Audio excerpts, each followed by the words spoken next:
Hello.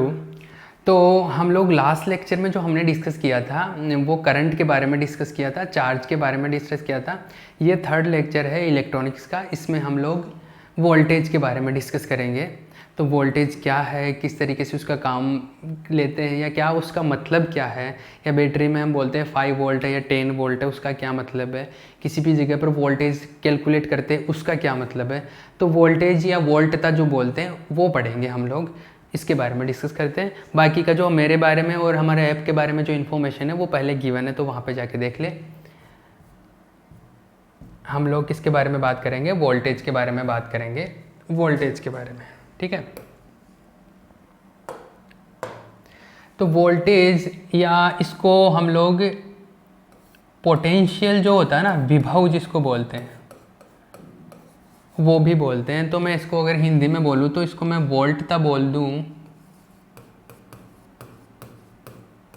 और या विभव बोल दूँ, उस चीज़ के बारे में स्टडी कर रहा हूँ, ठीक है। तो वोल्टता या जो विभव है, वोल्टेज है, उसका क्या मीनिंग है, वो किस तरीके से काम करेगा, क्या चीज़ें हैं, उनको स्टडी करेंगे, ठीक है। अब सुनो, तो सबसे पहले तो जो एक घिसी पिटी डेफिनेशन पढ़ते हैं ना हम, जो पोटेंशियल की, विभव की, मैं उस चीज़ को बताऊंगा। फिर उसका सिग्निफिकेंस कैसे है, क्या उसका इंपॉर्टेंस है, उसको डिस्कस करेंगे।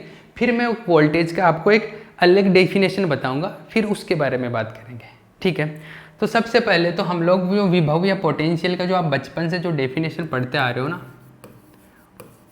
पोटेंशियल का, उसके बारे में मैं बात कर रहा हूँ।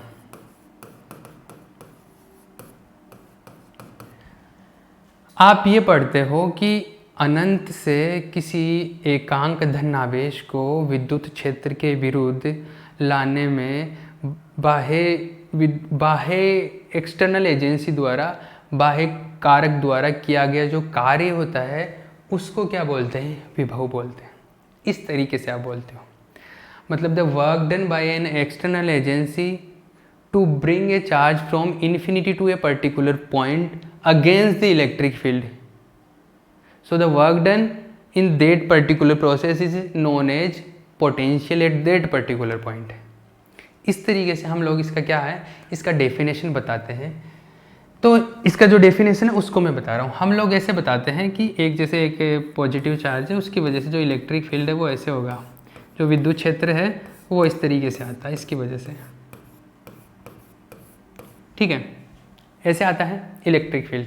हम लोग ये बोलते हैं कि मैं इन्फिनिटी से, इन्फिनिटी मतलब बहुत दूर, अब बहुत दूर कितनी दूर, इन्फिनिटी का मतलब ये है यहाँ पर कि जहाँ पर ये इलेक्ट्रिक फील्ड का वैल्यू 0 हो जाए वहाँ से लेके आ रहा हूँ मैं चार्ज को। तो मान लो कि मैं Q चार्ज को इन्फिनिटी से लेके आ रहा हूँ, कहाँ से, इन्फिनिटी से, अनंत से। और इन्फिनिटी अनंत का मतलब हो गया जहाँ पर इस आवेश का जो इलेक्ट्रिक फील्ड है उसका इफेक्ट क्या हो, 0, इसका इफेक्ट नहीं हो वहाँ पर। आई बात समझ में। तो जब मैं इसको इन्फिनिटी से यहाँ लेके आ रहा हूँ, मान लो किसी पर्टिकुलर पॉइंट पे लेके आ रहा हूँ, यहाँ से किसी यहाँ तक ले आया मैं इसको इन्फिनिटी से, और इस पॉइंट को मैं बोल रहा हूँ ए पॉइंट बोल रहा हूँ, ठीक है। तो मुझे यहाँ से यहाँ तक लाने में कुछ काम करना पड़ा, मुझे वर्क डन करना पड़ा, मान लो वर्क डन है W, ठीक है। और यहाँ से यहाँ तक लेके आऊँगा तो इसको मैं जैसे मैं खींच के इसको लेके आया और यहाँ पे ला के रख दिया, तो जो मैं वर्क डन किया, जो कार्य किया, वो इसकी पोटेंशियल एनर्जी में चला जाएगा, इसकी जो स्थितिज ऊर्जा है उसमें संचित हो जाएगा। तो ये जो वर्क डन है इसकी पोटेंशियल एनर्जी के बराबर आ जाएगा, ठीक है। तो मैंने कितना वर्क किया, मैंने W वर्क किया जो इसकी पोटेंशियल एनर्जी के बराबर हो गया, U हो गया। तो मैंने कितना वर्क किया, U के बराबर वर्क किया, किसमें, Q चार्ज को लेके आने में। तो मैंने Q चार्ज को लेकर आने में मैंने कितना वर्क किया, U के बराबर। तो एकांक आवेश को, यूनिट चार्ज को लेके आने में कितना वर्क करना पड़ा मुझे, U/Q, इतना वर्क करना पड़ा। इसको ही क्या बोल दिया, पोटेंशियल बोल दिया, इसको विभव बोला है इन्होंने, क्लियर है। और ये विभव का वैल्यू कहाँ पर है, इस ए पॉइंट पर लेके आने में करना पड़ा ना इतना वर्क। तो ए पॉइंट के ऊपर पोटेंशियल का वैल्यू है, ए पॉइंट के ऊपर ये वोल्टेज का वैल्यू है, VA। आई बात समझ। मतलब ये ऐसा है कि जैसे मान लो कि इस तरफ से नदी बह रही है, ऐसे पानी इस तरफ जा रहा है आगे की तरफ, तो मैं सामने वहाँ से 5 लोगों को पकड़कर खींचकर यहाँ तक लेके आ रहा हूँ, ठीक है। अब ये नदी का फ्लो इस तरफ है तो मुझे लाने में जोर आएगा, तो मैं उन चार्जेस को लेके उन लोगों को 5 लोगों को पकड़ के लेके आया वहाँ पे, और यहाँ पे लाके उनको इस पॉइंट तक लेके आया। तो मुझे कुछ काम करना पड़ा, तो मुझे जो टोटल वर्क डन करना पड़ा वो मेरा W हो गया, ठीक है। अब मैंने 5 लोगों पे, जितना मान लो 5 लोगों पे मैंने 100 जूल वर्क कर दिया, 5 लोगों पे। तो एक बंदे पर मैंने कितना वर्क किया, एक बंदे के लिए मैंने कितना कार्य किया, तो 5 लोगों के लिए मेरा 100 हो गया, तो एक बंदे के लिए कितना हो गया 100/5, ये 20। ये यहाँ पर जो 20 वैल्यू शो कर रहा है ना, वो उसी सेंस में यहाँ पर क्या है अपने पास में पोटेंशियल है, विभव है, ठीक है ना। तो जैसे मुझे 5 लोगों को पकड़ के लेके आने में जितना वर्क करना पड़ता है, जितना कार्य करना पड़ रहा है, तो वो टोटल वर्क हो गया। अब एक बंदे पर कितना काम करना पड़ा, वो अपना क्या हो जाता है, जैसे विभव होता है ना, उस तरीके से वहां पर भी वो विभव हो सकता है। बात समझ में आ रही है। तो इस तरीके से एकांक आवेश पर यूनिट चार्ज पर जितना मेरा एनर्जी खर्च हुआ है, उस एनर्जी को हम लोग क्या बोलते हैं, पोटेंशियल बोल देते हैं। उस पॉइंट पर हम लोग छोटी छोटी चीज बातें इसमें और भी ध्यान रखनी पड़ती है। जैसे जब इन चार्ज को लेके आ रहे हैं, तो चार्ज को बहुत धीरे धीरे लेके आते हैं, ऐसे लेके आते हैं कि उसके अंदर काइनेटिक एनर्जी ना जाए, मतलब बहुत स्लो लेके आते हैं। ये चीज़ें अलग हैं, इनके बारे में भी बात नहीं करूँगा। मेन चीज़ अपने को ये समझ में आ गई, जो पोटेंशियल है वो है VA, इस तरीके से आता है, ठीक है। अब मैं बात करूँ कि इन्फिनिटी जो हम बोल रहे थे ना, अनंत, वो अनंत क्यों बोल रहे थे?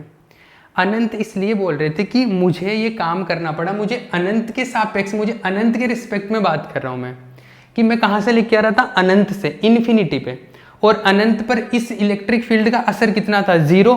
तो अनंत पर इस इलेक्ट्रिक फील्ड का असर 0 था, तो वहां पर जो उसका पोटेंशियल है, वो वहां पर पोटेंशियल को मानते हैं 0। तो इन्फिनिटी पर हम लोग पोटेंशियल को क्या मानते हैं, 0। इसका मतलब ये जो विभव है किसके सापेक्ष है, 0 के सापेक्ष है। मतलब ये जो आप लिखे हो ना VA, ये एक्चुअल में ऐसा है, VA माइनस V इन्फिनिटी, मतलब अनंत के विभव के सापेक्ष है, उसके रेफरेंस में ये है U/Q। क्लियर हो रही है चीज? अनंत के सापेक्ष मेजर कर रहे हैं हम लोग। अनंत के सापेक्ष क्यों मेजर कर रहे हैं? क्योंकि अनंत पर हम लोग 0 मान लेते हैं, तो ये VA माइनस 0 हो जाएगा, तो ये U/Q। तो VA बराबर क्या आ गया, U/Q। मतलब जो हम लोग पहले पढ़ रहे थे ना, वही चीज़ है, लेकिन एक्चुअल में आपको ये पता होना चाहिए कि हम लोग जब भी ये बताते नहीं है कि जैसे मैं बोलूँ कि यहाँ पर 5 वोल्ट है पोटेंशियल का वैल्यू, इसका मतलब है कि मैं 5 वोल्ट किसके रेस्पेक्ट में बात कर रहा हूँ, 0 के रेस्पेक्ट में बात कर रहा हूँ। और 0 मतलब इनफाइनाइट का पोटेंशियल जो होगा, अनंत पर जो पोटेंशियल होता है उसके सापेक्ष। क्लियर है? तो हम लोग जब भी पोटेंशियल मेजर करते हैं, जब भी विभव का मापन करते हैं, तो विभव का मापन किसी ना किसी दूसरे पॉइंट के रेस्पेक्ट में करते हैं।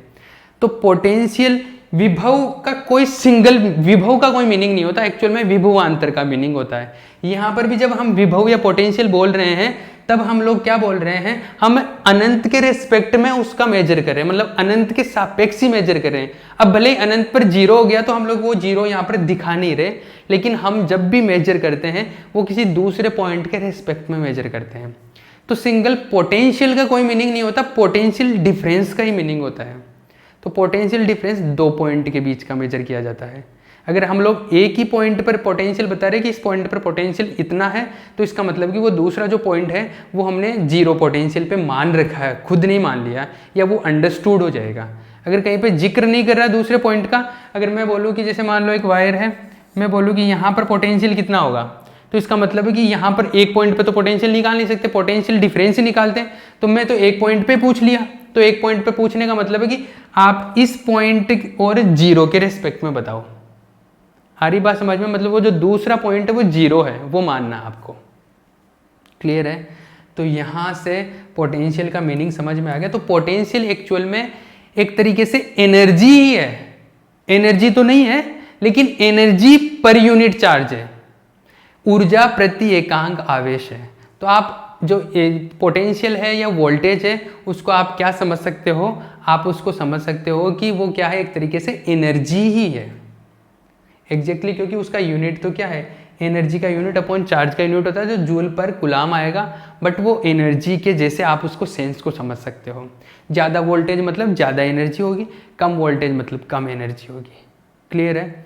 ये एक बेसिक आइडिया है जो वोल्टेज का, जो अपने को थोड़ा बहुत क्लियर होता है। अभी मैं वोल्टेज की और बातें करूँगा, आगे बात करते हैं हम लोग।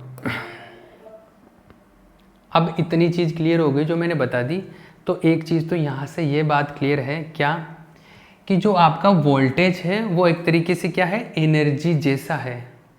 ज़्यादा वोल्टेज ज़्यादा एनर्जी, कम वोल्टेज कम एनर्जी। क्लियर है? ये बात समझ में आई। दूसरी, एक फॉर्मूला मिल गया मेरे को वोल्टेज का, जिसको मैं इस तरीके से बोल सकता हूँ कि V बराबर U/Q। किसी भी पॉइंट पे निकालना है तो ये, लेकिन इसका एक्चुअल में मीनिंग ऐसा होता है कि हम लोग पोटेंशियल जो है एक पॉइंट पे नहीं निकालते, हम लोग पोटेंशियल हमेशा 2 पॉइंट का अंतर होता है, डिफरेंस होता है। 2 पॉइंट के पोटेंशियल का डिफरेंस ही होता है हमेशा पोटेंशियल। तो पोटेंशियल का कोई मीनिंग नहीं होता, वोल्टेज का कोई मीनिंग नहीं होता, वोल्टेज डिफरेंस का मीनिंग होता है। वोल्टता का कोई मीनिंग नहीं होता, वोल्टता अंतर का मीनिंग होता है, लेकिन हम लोग साधारणतः नॉर्मली उसको वोल्टता ही बोल देते हैं, या उसको हम पोटेंशियल बोल देते हैं। ठीक है?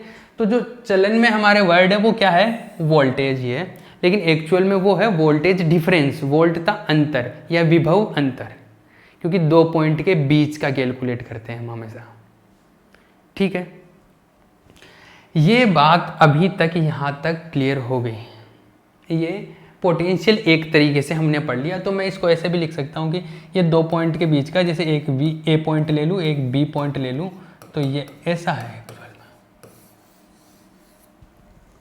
ऐसा लिख सकता हूँ। अब जो दूसरी चीज़ मैं बता रहा हूँ वो इस तरीके से सुनना। वोल्टेज का एक डेफिनेशन तो मैंने बता दिया ना, अब इस दूसरे डेफिनेशन को हम लोग समझेंगे। वो दूसरा डेफिनेशन क्या है उसके बारे में बात करते हैं। उससे पहले मैं एक दूसरी चीज़ बताता हूँ आपको। जैसे एक बैटरी है, ये मान लो एक डीसी बैटरी है, तो डीसी बैटरी में मैं ये बोलूँ कि 5 वोल्ट की बैटरी है। ठीक है? डीसी बैटरी है तो एक इसका पॉजिटिव प्लेट होता है, एक इसका नेगेटिव प्लेट होता है, एक धनात्मक ये प्लेट है, ये एक नेगेटिव प्लेट है। अब ये जो पॉजिटिव प्लेट और नेगेटिव, इस पॉजिटिव का क्या मीनिंग है और इस नेगेटिव का क्या मीनिंग है, ये बात समझ लो ध्यान से। ये छोटी छोटी चीज़ें हैं जो आपको आती है तो आपका जीवन बहुत आसान हो जाएगा। क्या है देखो, पॉजिटिव जो है उसका मतलब है कि उच्च वोल्टता, क्या, हायर पोटेंशियल, उच्च वोल्टता, हायर पोटेंशियल। ये नेगेटिव का मतलब क्या है, नेगेटिव का मतलब है निम्न वोल्टता, lower potential, lower potential. Positive का मतलब पॉजिटिव नहीं है, नेगेटिव का मतलब नेगेटिव नहीं है। पॉजिटिव का मतलब है कि हायर वोल्टेज है यहाँ पर, और नेगेटिव का मतलब है कि लोअर वोल्टेज है। ठीक है? अब ध्यान से समझना, अगर मैं बोलता हूं कि इस बैटरी है 5 वोल्ट की बैटरी है, इस 5 वोल्ट का क्या मतलब है? इस 5 वोल्ट का मतलब ये है कि जैसे ये पॉजिटिव प्लेट है, मान लो ये पॉजिटिव प्लेट का कोई पॉइंट है A और ये यहाँ पर B पॉइंट है। ठीक है? तो ये जो पॉइंट है A पॉइंट, यहाँ पर जो विभव का मान है, मान लो A पॉइंट पर जो पोटेंशियल है विभव है वो है VA, और जो B पॉइंट है उस पर जो पोटेंशियल का मान है, विभव का मान है, वो VB है। तो 5 वोल्ट का मतलब ये है कि जो इसका बड़ा प्लेट पर विभव का मान है VA और जो छोटी प्लेट पर विभव का मान है VB, इन दोनों का जो पोटेंशियल्स का डिफरेंस है वो है आपका 5 वोल्ट। आई बात समझ कि ये पॉइंट और इस पॉइंट पर जो पोटेंशियल है, जो विभव है, जो वोल्टेज है, उन दोनों का जो अंतर है वो 5 वोल्ट है। तो ये वाला 5 वोल्ट है। अब ये 5 वोल्ट अलग अलग तरीके से हो सकता है। ऐसा भी हो सकता है कि इस पॉजिटिव प्लेट का वोल्टेज है 5 और इसका है 0, दोनों का अंतर 5 वोल्ट आ रहा ना, इसका मतलब ये सेटिस्फाई हो रहा है। ऐसा भी हो सकता है कि VA का वैल्यू हो 10 वोल्ट, तो VB का वैल्यू कितना होगा, क्योंकि दोनों का अंतर 5 होना चाहिए, तो VB का वैल्यू क्या आएगा, 5 आएगा। तो ये ऐसा भी हो सकता है। आई बात समझ में, ये भी 5 होता है। ऐसा भी हो सकता है क्या कि VA माइनस VB क्या आ रहा है अपना, 5 वोल्ट आ रहा है ना। ऐसा भी हो सकता है कि VA का वैल्यू 0 हो, इसका वैल्यू 0 है, तो VB का वैल्यू कितना आएगा, VB का वैल्यू ऐसा आना चाहिए कि 5 वोल्ट आ जाए दोनों का डिफरेंस, तो VB का वैल्यू क्या आएगा, -5 आ रहा है ना, 5 अभी भी। ऐसा भी हो सकता है कि VA का वैल्यू नेगेटिव हो, मान लो VA का वैल्यू है -10 है, तो VB का वैल्यू कितना आएगा, -15 कम। तो VA का वैल्यू तो उच्च होना चाहिए, हाई होना चाहिए, और इसका वैल्यू क्या होना चाहिए, इसके कंपैरिजन में कम होना चाहिए। तो VA का वैल्यू -10 हो गया, तो VB का वैल्यू कितना होगा, -15 कर दो। अभी भी देखो दोनों का डिफरेंस कितना आ रहा है, 5 वोल्ट है। तो पॉजिटिव प्लेट का मतलब क्या है, हायर वोल्टेज, और नेगेटिव प्लेट का मतलब क्या है, लोअर वोल्टेज, एक दूसरे के कंपैरिजन में। तो यहाँ पर जैसे ही हायर वोल्टेज है, लोअर वोल्टेज है, तो हायर पॉजिटिव का मतलब केवल पॉजिटिव नहीं है। देखो पॉजिटिव जो प्लेट है, यहाँ पर जो पोटेंशियल है वो जैसे 5 वोल्ट भी हो सकता है, 10 वोल्ट भी हो सकता है, 0 भी हो सकता है, माइनस भी हो सकता है। तो पॉजिटिव का मतलब केवल पॉजिटिव नहीं है, कुछ भी हो सकता है। और नेगेटिव वाले में भी देखो, नेगेटिव वाले में ये 0 भी हो रहा है, पॉजिटिव भी हो रहा है, नेगेटिव भी हो रहा है, तो कुछ भी हो सकता है यहाँ पे भी। तो कुल मिला के बात है कि कहीं पर भी हम बैटरी का जो बता रहे हैं पोटेंशियल, इसका मतलब है कि उन दोनों पॉइंट के बीच का डिफरेंस है 5 वोल्ट, या कितना भी, जितना भी वोल्टेज गिवन है ना वो। आ रही है बात समझ में। तो ये ऐसा सीन है, जैसे मान लो कोई 2 तार है, एक ये वायर है, एक ये वायर है, मैं बोलूँ कि ये जो इनमें बिजली आ रही है वो 220 वोल्ट की आ रही है, ठीक है, कितनी आ रही है, 220 वोल्ट है। तो इसका मतलब है कि इस पॉइंट और इस पॉइंट दोनों के बीच का जो वोल्टेज का डिफरेंस है दोनों का, वो कितना है, 220 है। अब 220 का मतलब ऐसा भी हो सकता है कि ये तो 220 है इस वायर का तो, और इसका है 0, ये कंडीशन भी पॉसिबल है। ऐसा भी हो सकता है कि इसका है मान लो 240 है और इसका कितना है 20 है, अब भी 220 है दोनों का डिफरेंस। ऐसा भी हो सकता है क्या कि कुछ भी हो सकता है, मतलब दोनों का बीच का जो डिफरेंस है वो कितना होना चाहिए, जितना हम वोल्टेज बोल रहे हैं ना उतना वोल्टेज होना चाहिए। बाकी वैल्यूज तो कैसे भी हो सकती है, मतलब कोई भी पॉसिबल कंडीशन हो सकती है। मेन तो ये चीज़ है कि उन दोनों के बीच का डिफरेंस उतना होना चाहिए जितने वोल्ट का हम बोल रहे हैं, वो उस चीज़ को बताता है। ये क्लियर हो गया। तो यहाँ से एक वोल्टेज का आइडिया मिल रहा है ना, क्या मीनिंग हो रहा है। अब दूसरी बात करते हैं वोल्टेज की, आगे और बात करते हैं। इस चीज़ को क्लियर कर लेना, जिसने ये जो लेक्चर है ना ये बहुत ही काम का लेक्चर है, तो इसको ध्यान से पढ़ लेना आप, ये बहुत काम में आएगा। आगे और बातें बताता हूँ मैं। या देखो भैया, वोल्टेज की बात चल रही है, वोल्टता की बात चल रही है। अब सुनना, मैं वोल्टेज की एक नई डेफिनेशन बनाने की कोशिश कर रहा हूँ। वोल्टेज का मतलब मैंने ऐसे बताया था कि वोल्टेज एक्चुअल में वोल्टेज डिफरेंस को ही बता रहा है, वोल्टता अंतर को ही बताता है, क्योंकि वोल्टता का या पोटेंशियल का तो खुद का तो कोई मीनिंग नहीं होता। पोटेंशियल डिफरेंस का या वोल्टेज डिफरेंस का मतलब वोल्टता या विभवांतर या वोल्टता अंतर का मतलब होता है। केवल वोल्टेज का कोई मीनिंग नहीं होता, लेकिन जनरली हम वोल्टेज लिख रहे हैं, इसका मतलब मैं वोल्टेज डिफरेंस ही बताता हूँ इस चीज़ से, ठीक है। तो अब वोल्टेज का मीनिंग क्या है, इस चीज़ को ध्यान से समझो। देखो ऐसा है कि हवा चलती है, हवा क्यों कैसे चलती है, जैसे मान लो कि आप ऐसे बस स्टॉप पे खड़े हैं और सामने से एक ट्रक निकल जाता है, तो जैसे ट्रक चला गया थोड़ी देर बाद में हवा आती है ना। वो कैसे होता है, वो ऐसे होता है कि जैसे मान लो आप रोड के किनारे पे खड़े हो और ये रोड का एरिया है, तो वहाँ पर क्या है, हवा के पार्टिकल है ना, गैस के पार्टिकल है चारों तरफ। तो जनरली कोई भी चीज़ें क्या होता है, इक्विलिब्रियम में रहने की कोशिश करती है, संतुलन में रहने की कोशिश करती है। इक्विलिब्रियम में संतुलन का मतलब है कि जो जैसे गैस के पार्टिकल है वो एक समान रूप से वितरित रहेंगे, इक्वली डिस्ट्रीब्यूट रहेंगे। तो यहाँ पर गैस के पार्टिकल क्या है, इक्वली डिस्ट्रीब्यूटेड है। यहाँ पर जैसे मेरे सामने यहाँ पर ऐसे जैसे भी है। अब जैसे ट्रक गया यहाँ से, तो मान लो यहाँ से ट्रक गया, तो ट्रक क्या करेगा, ट्रक इसके सामने जो भी आएगा उन सबको हटाते जाएगा, इसके सामने जो भी आएगा उन सबको क्या कर देगा, हटा देगा। जैसे ट्रक इधर से पास हो गया तो इसके सामने जो हवा के कण आए उनको क्या कर देगा, ये हटा देगा। तो यहाँ से एयर या गैस के मॉलिक्यूल्स हैं उनको वहाँ से रिमूव कर देगा। तो गैस के कण वहाँ से हट गए, अब वहाँ पे खाली जगह हो गई। अब वो खाली जगह हो गई तो संतुलन बिगड़ गया ना, कुछ जगह पर तो कण ज़्यादा हो गए, कुछ जगह पे कम हो गए, वहाँ पे तो है ही नहीं जहाँ से ट्रक पास हुआ। तो वो कण वापस से इक्विलिब्रियम में आने की कोशिश करते हैं, तो वहाँ पर जो खाली जगह होगी वहाँ पर चारों तरफ से क्या आएंगे, पार्टिकल आते हैं। तो चारों तरफ से यहाँ से, चारों तरफ से यहाँ पे पार्टिकल वापस से आएंगे, और जैसे ही कण आते हैं हमारे को क्या लगता है, हवा आ रही है। एक्चुअल में क्या हुआ, एक्चुअल में फिजिक्स की लैंग्वेज में बात करूँ तो ऐसा हुआ कि जैसे वो ट्रक पास हुआ वहाँ पर हवा कम हो गई, वहाँ पर दाब कम हो गया, प्रेशर कम हो गया। चारों तरफ कण ज़्यादा है तो वहाँ पर प्रेशर क्या है, ज़्यादा है। तो क्या हो गया, प्रेशर का डिफरेंस उत्पन्न हो गया, दाब का अंतर उत्पन्न हो गया। तो वो दाब के अंतर के कारण क्या होता है, हवा फ्लो होती है। आई बात समझ में।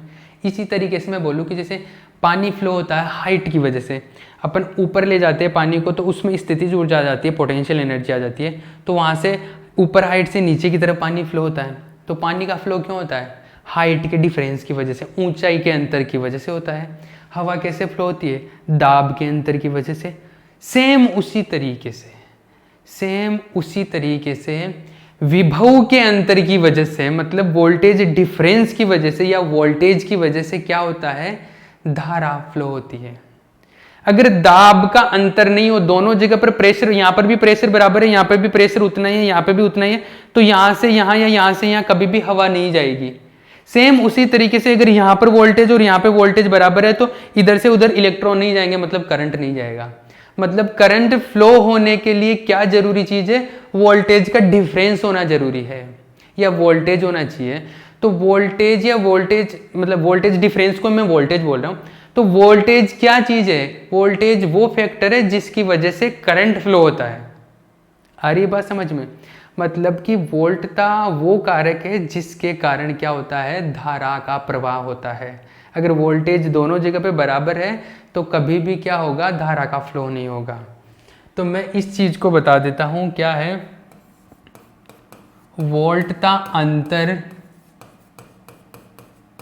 वह कारक है जिसके कारण धारा का प्रवाह होता है, धारा का प्रवाह होता है। Voltage difference is that factor, voltage difference is that factor due to which current flows. ठीक है, तो वोल्टेज डिफरेंस की वजह से क्या होता है, करंट का फ्लो होता है। अब मैं कुछ चीज़ें बता रहा हूँ, वो किस तरीके से, जैसे आप ये बोलते हो ना, एक फॉर्मूला लिखते हो V equals to I into R. ठीक है, ये जो फॉर्मूला है V equals to I R, ये क्या जो V होता है, ये जैसे प्रतिरोध के ऊपर वोल्टेज ही तो निकाल रहे हो ना आप, इस R रेसिस्टेंस पर वोल्टेज का वैल्यू ये ओम के लॉ से आप बताते हो, ओम्स लॉ से। तो आप ये जैसे R है, ये जैसे A पॉइंट है, ये B पॉइंट है, तो रेसिस्टेंस के दोनों तरफ जो पॉइंट है, जैसे मान लो करंट ऐसे जा रहा है, तो आप ये जो फॉर्मूला लिख रहे हो ना, इस फॉर्मूले में आप ये V क्या बोलते हो, ये V बोलते हो कि जो रेसिस्टेंस है उस पर कितना वोल्टेज ड्रॉप हो गया, मतलब वोल्टेज कितना खर्च हो गया। तो यहाँ पर वोल्टेज जो खर्च हो गया वो V ऐसे आता है, मतलब A पॉइंट और B पॉइंट के जो वोल्टेज का जो अंतर है वो, ये है इसका मीनिंग। ठीक है, ये इस तरीके से होता है वोल्टेज का मीनिंग। अब मैं कुछ सर्किट बना के कुछ एग्जाम्पल्स के थ्रू इस चीज़ को मैं और अच्छे से बताता हूँ। हम एक एक सर्किट में इस चीज़ का आइडिया लेंगे। ठीक है, देखना आप,